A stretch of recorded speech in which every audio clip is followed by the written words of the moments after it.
সম্মানিত ভিউয়ার্স, আসসালামু আলাইকুম। এখানে যে বাড়ির নির্মাণটা দেখছেন, বাড়িটার এতটুকু করার জন্য আমাদের কতটুকু মাল লেগেছে এবং কত টাকা খরচ আজকের এই ভিডিও থেকে জানবেন। এবং একটি বাড়ি নির্মাণ করার পূর্ণ আইডিয়া ও তথ্য আপনারা আজকের এই ভিডিও থেকে নেবেন। পুরো হিসাবটা নিতে হলে, আইডিয়াটা জানতে হলে অবশ্যই ভিডিওটা আপনার শেষ পর্যন্ত দেখতে হবে। আর শেষ পর্যন্ত দেখলে অবশ্যই আপনার এই বাড়ির ফ্লোর প্ল্যানটি আপনি দেখতে পারবেন। আর বাড়ির ফ্লোর প্ল্যানটি দেখা মানেই আপনার পুরো বাড়ির আইডিয়া ও তথ্য আপনার দেখে যাওয়া।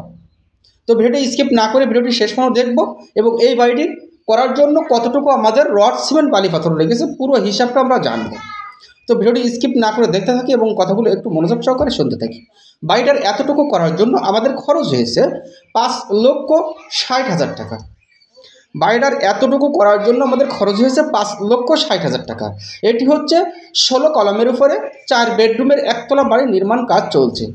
বাড়িটা করার জন্য আমাদের দৈর্ঘ্যের দিকে জায়গার প্রয়োজন লেগেছে 38 ফিট, প্রস্থের দিকে জায়গা লেগেছে 36 ফিট 10 ইঞ্চি। যদি আমরা স্কোয়ার ফিটে হিসাব করি তাহলে আসে 1402 স্কোয়ার ফিট, শতকে হিসাব করলে আসে 3 শতক 21 পয়েন্ট। খুব অল্প জায়গার ভিতরে অসাধারণ মানের একটি ফ্লোর প্ল্যান আপনারা দেখছেন।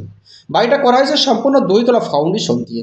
আসলে 2 তলা ফাউন্ডেশনের জন্য আমাদের ফাউন্ডেশনটি কেমনভাবে এই বাড়িটার কাজগুলো আমরা করেছি। এই বাড়িটার যে কাজ আমরা গোড়া ফাউন্ডেশন থেকে করেছি সম্পূর্ণ 12 মিলি রডের উপরে। বেজে আমরা 12 মিলি রড ইউজ করেছি, 4 ফিট বাই 4 ফিট বেসটি আমরা ঢালাই করেছি। তারপরে পোটিং কলমটি করেছি, চারি সাইডে যে গাঁথনিগুলো আমরা করেছি সম্পূর্ণ 5 ইঞ্চি গাঁথনি করেছি। এই জায়গা থেকে যদি আপনি 10 ইঞ্চি গাঁথনি করেন সেক্ষেত্রে আপনার খরচটা একটু বৃদ্ধি পাবে। এবং এই বাড়িটি করা হয়েছে এখন থেকে আরও 6 মাস আগে।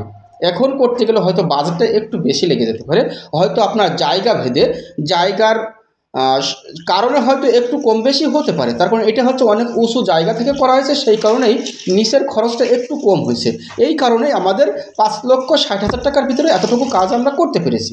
এটি হচ্ছে মেন গেট, আর মেন গেট থেকে উঠেই আমরা পাবো খুবই বড়সড় ড্রয়িং কাম ডাইনিং এবং এটি হচ্ছে বেডরুম। মূলত 4টা মাস্টার বেডরুমের উপরে আজকের এই বাড়ির ফ্লোর প্ল্যানটি সাজানো হয়েছে। বাড়িতে পাচ্ছেন আপনি 4টা মাস্টার বেডরুম, 2টা টয়লেট, 2টা কিচেন এবং একটি বড় সড়ো ড্রয়িং কাম ডাইনিং এবং পিছন সাইডে আমরা পাচ্ছি একটি সিঁড়ি। তো পূর্ণ বিষয়টা আপনারা ফ্লোর প্ল্যানটি দেখলে বুঝতে পারবেন।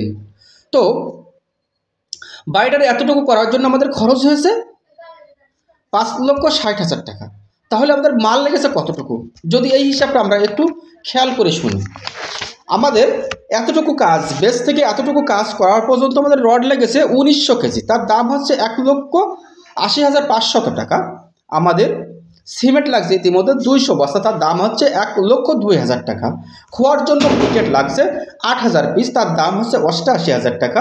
1 নম্বর ইটের প্রয়োজন লাগছে নিচের সোয়ালিং এবং চারি সাইডে গাঁথনি করার জন্য ইট লাগছে 4,000 পিস, তার দাম হচ্ছে 44,000 টাকা। এবং বালি লাগছে 500 ফিট, তার দাম হচ্ছে 25,000 টাকা। তার মানে পঞ্চগড় বাড়ি লাগছে 250 ফিট, কুষ্টিয়ার বাড়ি লাগছে 250 ফিট, টোটাল মিলে আমাদের 500 ফিট বাড়ি লাগছে। এবং ইতিমধ্যে খরচ হয়েছে মিস্ত্রি খরচ 1,10,000 টাকা এবং অতিরিক্ত খরচ হয়েছে 10,000 টাকা। তাহলে আমাদের হিসাব আসে 5,60,000 টাকা, 5,59,500 টাকা ইতিমধ্যে আমাদের খরচ হয়েছে। তো এই বিল্ডিংটা আপনার ছাদ করতে গেলে আপনার কত টাকা বাজেট লাগতে পারে দর্শক বন্ধুরা একটু যদি আমরা খেয়াল করি।